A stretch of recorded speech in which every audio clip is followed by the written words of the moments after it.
A weighted and exhaustive list of notions. L. Ron Hubbard may have played a role in popularizing. Introduction. Networks of influence and the propagation of ideas. L. Ron Hubbard's influence on mid-20th century intellectual culture extends far beyond the controversial organization he founded.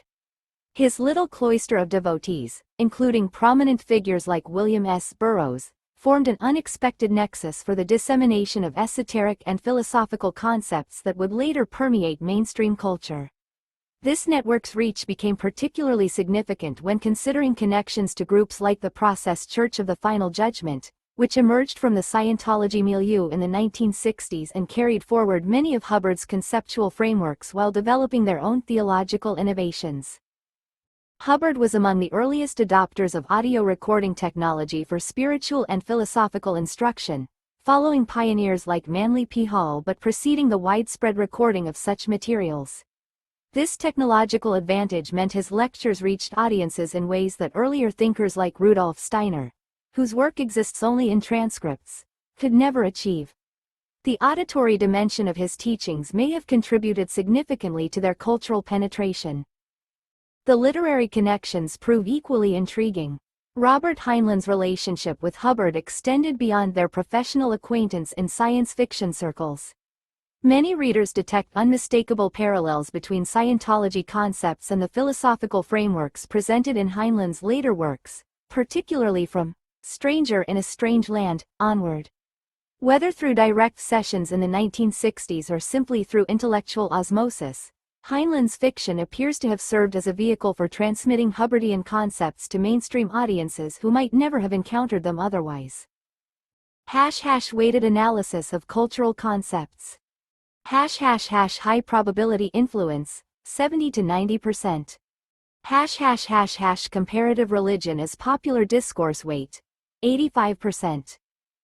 Hubbard's Phoenix lectures, despite being frequently dismissed by academics, presented a surprisingly sophisticated overview of world religions and their commonalities.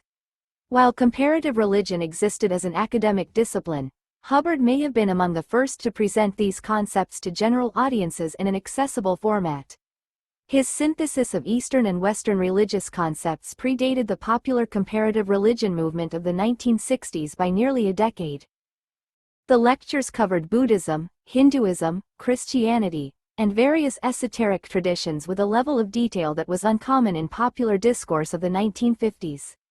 His emphasis on finding universal principles across traditions would later become a hallmark of New Age spirituality and interfaith dialogue. Be here now, and present moment awareness weight, 80%. Hubbard's training routine 0, TR0, and his definition of confront, be there comfortably and perceive, bears striking resemblance to mindfulness concepts that wouldn't enter mainstream Western discourse until the late 1960s. His emphasis on present moment awareness, delivered through recorded lectures and training routines, may have prepared the cultural ground for the later acceptance of Buddhist mindfulness practices. The specific formulation of comfortable perception, in the present moment, divorced from reactive patterns, anticipates much of what would later emerge in humanistic psychology and meditation instruction. Variable length therapeutic sessions weight, 75%. Jacques Lacan introduced variable length sessions in the 1950s, emphasizing the importance of ending sessions at moments of breakthrough or symbolic realization. Hubbard's auditing sessions, present from Book 1, Dianetics, 1950, similarly employed open-ended session lengths determined by the completion of specific processes rather than arbitrary time constraints. While the two approaches served different theoretical frameworks, both represented departures from the fixed 45 to 50-minute Freudian model.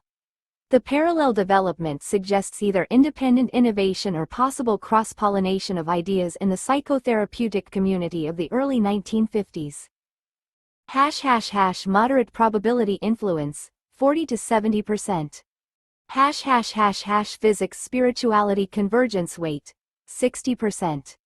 The linking of quantum physics concepts to Eastern religious philosophy wouldn't become a widespread cultural talking point until Fritjof Capra's The Tao of Physics, 1975, and subsequent works in the early 1980s.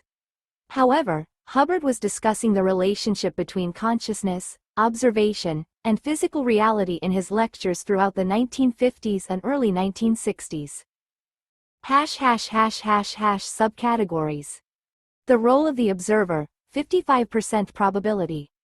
Hubbard's emphasis on the observer's role in creating reality predated popular discussions of quantum mechanics' observer effect. His concept that, what you can observe, you can be at cause over, contains implicit parallels to interpretations of quantum mechanics that emphasize consciousness in wave function collapse. Consciousness and reality creation, 50% probability. The notion that consciousness directly influences physical reality, now common in New Age thought, appears throughout Hubbard's work from the early 1950s. While similar ideas existed in various esoteric traditions, his systematic presentation and technological metaphors may have made these concepts more accessible to scientifically minded audiences. Therapeutic regression and past life exploration weight, 65%. Hubbard's integration of past life regression into therapeutic practice preceded the widespread adoption of such techniques in alternative therapy.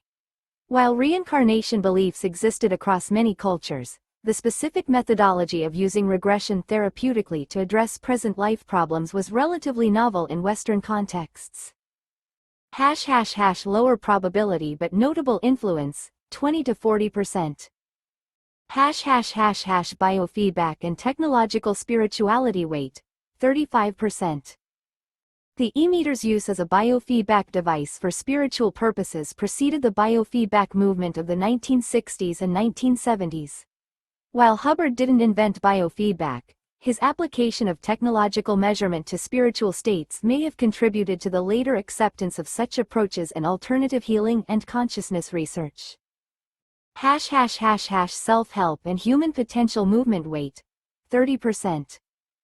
Hubbard's emphasis on unlimited human potential and systematic self-improvement methodologies predated the formal human potential movement.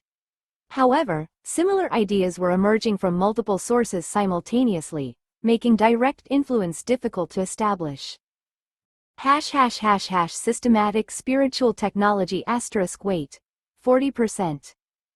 The concept of spirituality as a technology, with specific procedures, measurable results, and progressive levels, was relatively novel in Western contexts. This systematic approach may have influenced later spiritual movements that emphasized technique over faith or tradition. Conclusion. The complexity of cultural transmission. Determining L. Ron Hubbard's precise influence on broader cultural movements requires acknowledging the complex web of intellectual cross-pollination that characterized mid-20th century spiritual and psychological exploration. Many ideas emerged from multiple sources simultaneously, making causation difficult to establish definitively. However, Hubbard's early adoption of recording technology, his charismatic presentation style, and his network of influential followers created unique conditions for the propagation of his ideas beyond their original context. Whether through direct influence or parallel development, many concepts that appeared in his work during the 1950s became central to cultural movements that emerged in subsequent decades. The most significant factor may be his role as a popularizer rather than an originator, taking complex philosophical and psychological concepts and presenting them in systematic, accessible formats that could be transmitted through both formal instruction and cultural osmosis.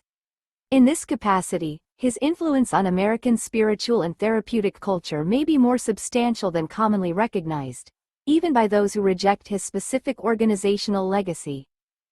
The presence of figures like William S. Burroughs in his orbit, the apparent influence on Robert Heinlein's fiction, and the emergence of groups like the Process Church from the Scientology milieu all suggest that Hubbard's ideas found diverse channels into mainstream culture, often divorced from their original source and context.